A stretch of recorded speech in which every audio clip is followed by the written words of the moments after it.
Assalamualaikum, salam sejahtera untuk kita semua.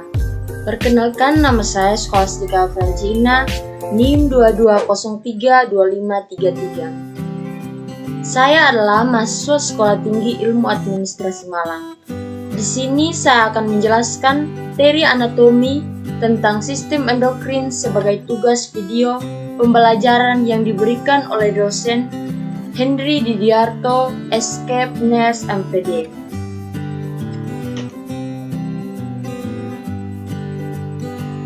Sistem endokrin.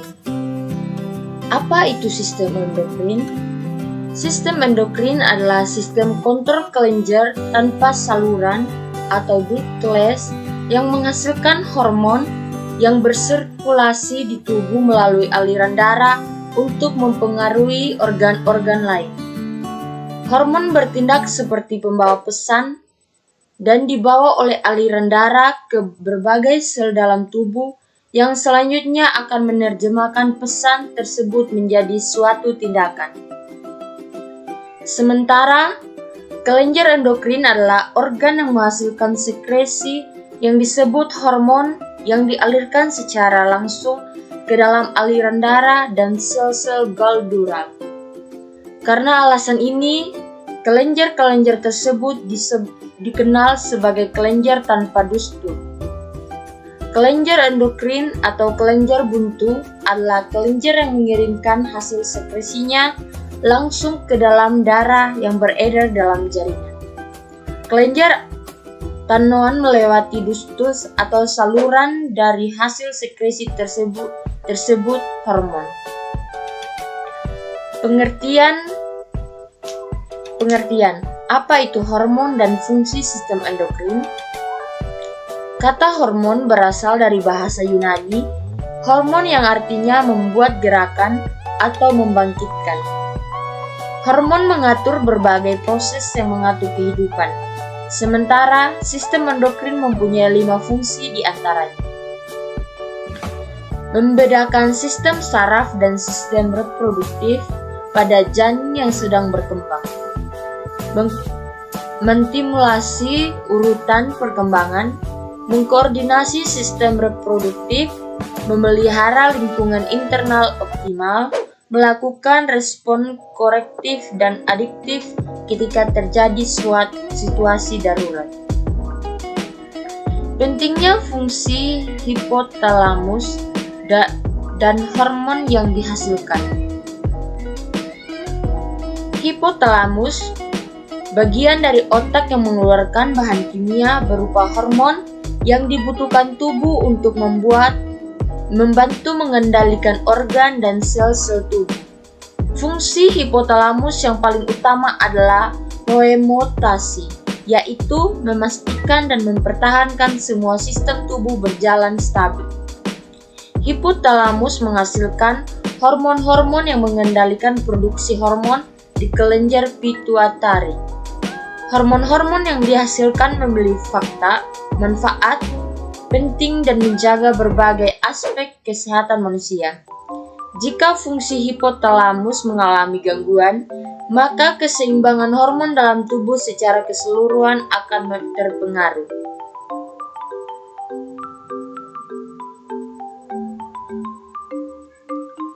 Beragam fungsi hipotalamus. Meskipun berukuran kecil, tetapi fungsi hipotalamus sangat penting dalam pengendalian fungsi tubuh seperti mengontrol suhu tubuh, rasa lapar, haus, dan fungsi hipotalamus juga berperan dalam banyak proses dalam tubuh, termasuk perilaku yang disadari atau tidak disadari, serta fungsi endokrin seperti proses metabolisme dan tubuh berkembang. Fungsi hipotalamus juga berkaitan dengan kemampuan tubuh mengendalikan beberapa hal lain, di antaranya 1. Denyut jantung, 2. Suasana hati, 3. Dorongan seks, 4. Kualitas maupun kuantitas tidur, 5. Pelepasan hormon dari beberapa kelenjar termasuk kelenjar pituitari. 2. Kelenjar pituitari, organ kecil yang berada di bawah otak. Walaupun ukurannya kecil, fungsi kelenjar pituitari sangatlah besar. Kelenjar ini bertugas menghasilkan hormon yang membantu mengendalikan banyak proses dan fungsi organ pada tubuh Anda. Kelenjar pituitari dikenal sebagai masternya kelenjar karena menghasilkan hormon yang mengatur fungsi kelenjar atau sistem hormon lain seperti 1. Kelenjar tiroid, 2. Ovarium, 3. testis, 4. Kelenjar adrenal.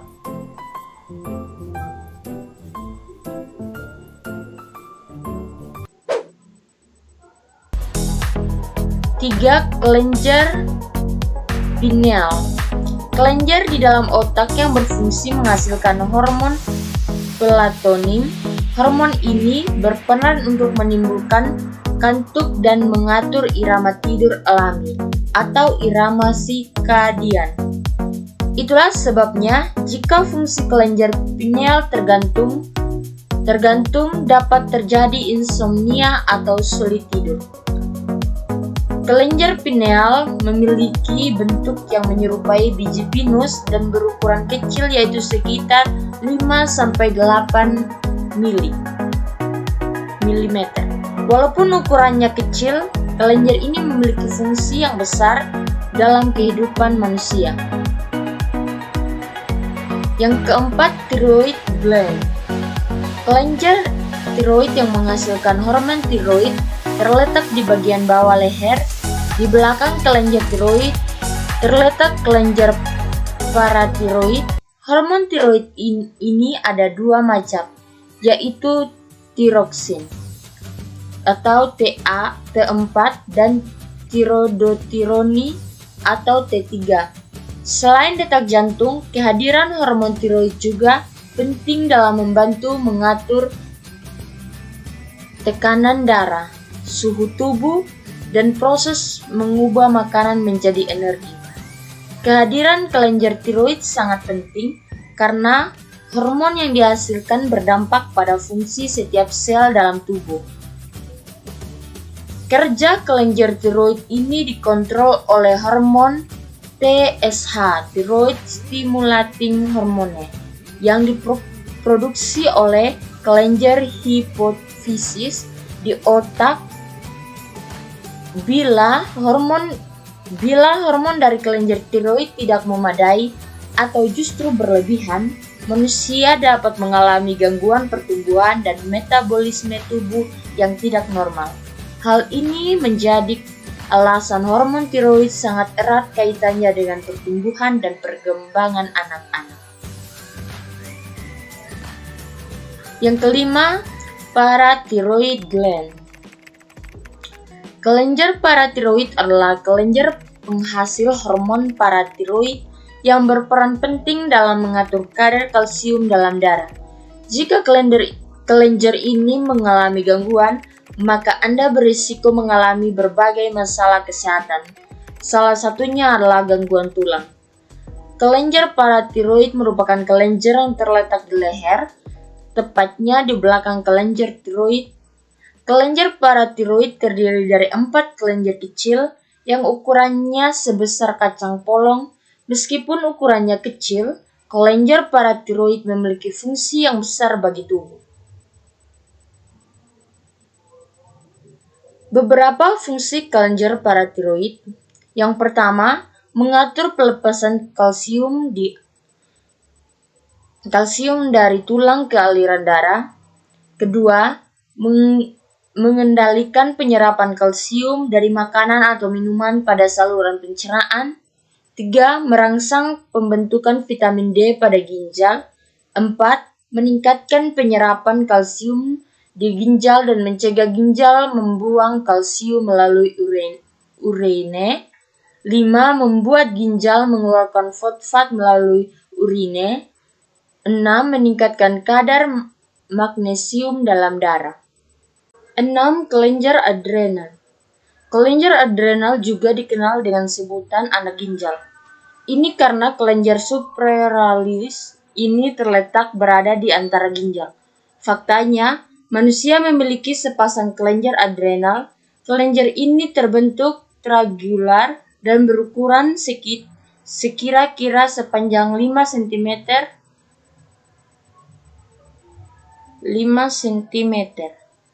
Kelenjar adrenal terdiri dari dua komponen, yaitu bagian terluar disebut korteks dan bagian dalam disebut medula.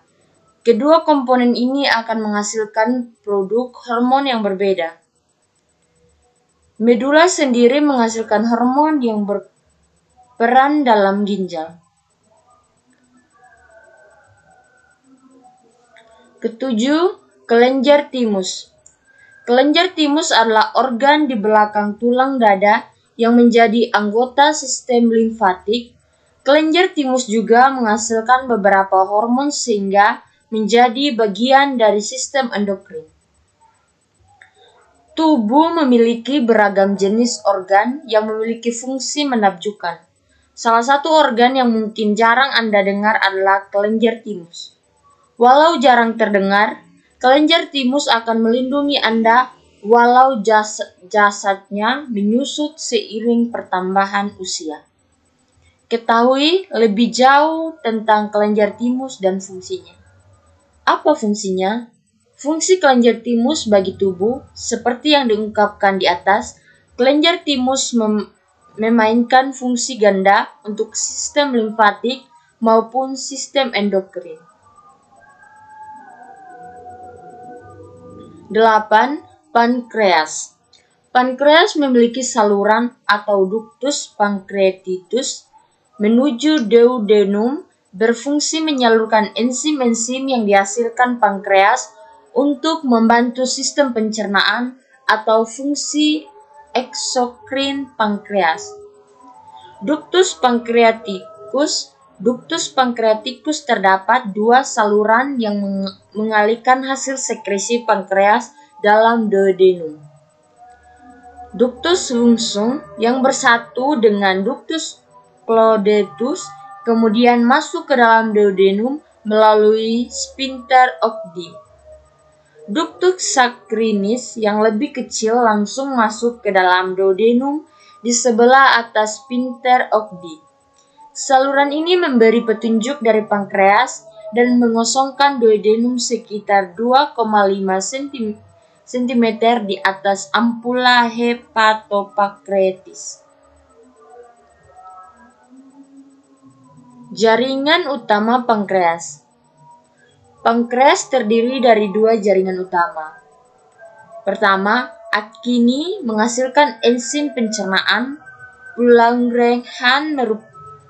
Langerhans merupakan kumpulan sel berbentuk ovoid tersebar di seluruh pankreas dengan berat hanya 1-3% dari berat total pankreas. Besar pulau Langerhans yang terkecil adalah 5 inci, sedangkan yang terbesar adalah 300. Sebanyak adalah yang besarnya 1225. Jumlah semua pulau Langerhans di pankreas diperkirakan adalah 1-2 juta. Jenis-jenis sel penghasil hormon di pulau-pulau Langerhans. Sel alfa pankreas merupakan sel yang berfungsi untuk menghasilkan hormon glukagon.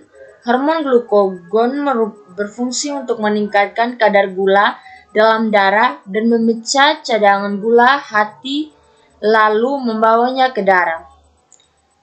Sel alfa berjumlah sekitar 25% dari pulau Langerhans. Sel beta pankreas merupakan sel yang berfungsi menghasilkan hormon insulin. Hormon insulin berfungsi untuk menurunkan kadar gula dalam darah. Apabila kadar gula dalam darah berlebihan, maka insulin akan menyimpan gula berlebihan tersebut dalam hati. Apabila hormon insulin tidak ada atau sedikit, maka orang tersebut akan terkena penyakit diabetes mellitus.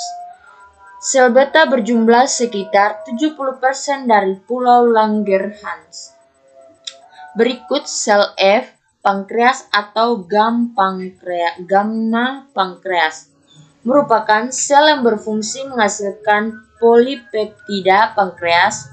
Polipeptida ini dapat berfungsi untuk memperlambat penyerapan makanan, namun fungsi utamanya masih belum diketahui.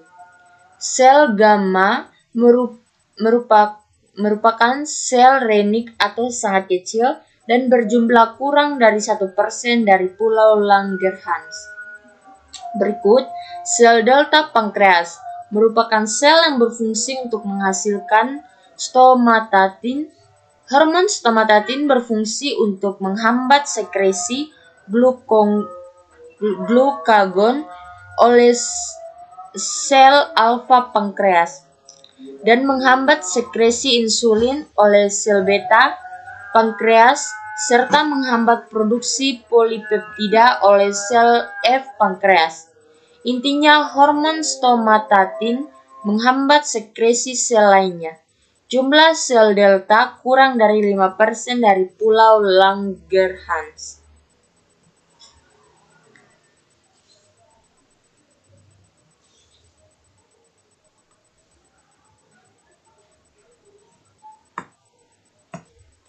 Yang ke-9, ovarium.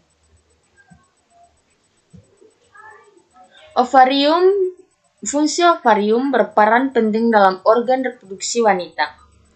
Terdapat 2 ovarium di setiap sisi rahim dengan bentuk dan ukuran menyerupai buah almond.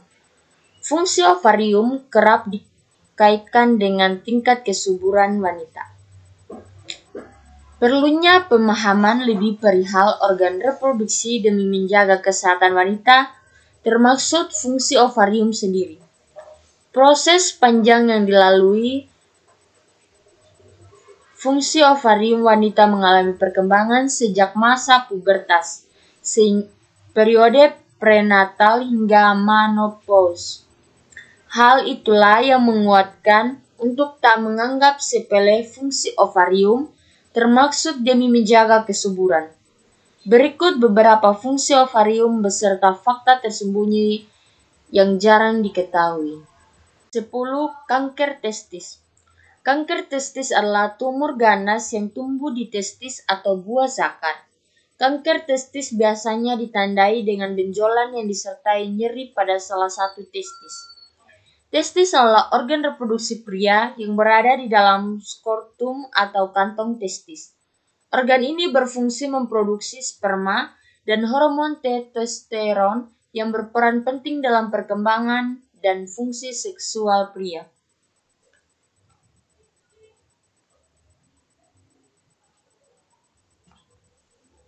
Sekian yang dapat saya sampaikan, semoga bermanfaat bagi teman-teman.